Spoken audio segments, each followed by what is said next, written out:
মিথ্যার উপর চলছে সমাজ, মিথ্যার উপরে মামলা হয়, মিথ্যার উপরে চাকরি হয়, মিথ্যার উপরে রায় হয়। এই মিথ্যার ভিতরে বাস করে তাহাজ্জুদের নামাজ পড়ে, তাই না? কি দারুণ, কি দারুণ, কি ছলনা, কি প্রতারণা আল্লাহর সাথে। আল্লাহ বললেন আমার সাথে ছলনা চলে না। তাহলে এই অর্থনীতি সুদভিত্তিক অর্থনীতি, এদিকে আল্লাহ দেওয়া মানুষের আদালতে বিচার হয়, ব্রিটিশের আইনে, রোমান আইনে, আল্লাহর আইনে বিচার হয় না। রাজনীতি ধাপ্পাবাজের রাজনীতি, ধোকাবাজের রাজনীতি, এরা আল্লাহ দেওয়া সিস্টেম নয়। তাহলে আমরা জাতীয়, রাষ্ট্রীয়, সামাজিক জীবনে আল্লাহর দেওয়া বিধান বাদ দিয়ে মানুষের তৈরি বিধান মানছি। এখন বলেন ইমান কি আছে? লা ইলাহা ইল্লাল্লাহর মধ্যে কি আছি?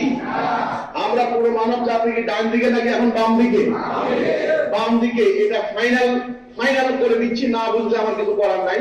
আল্লাহ কোরআনে বললেন সূরা মায়েদা 44, 45, 47, আল্লাহর কথা যেরকম ওই রকম বলতে হবে ভাই।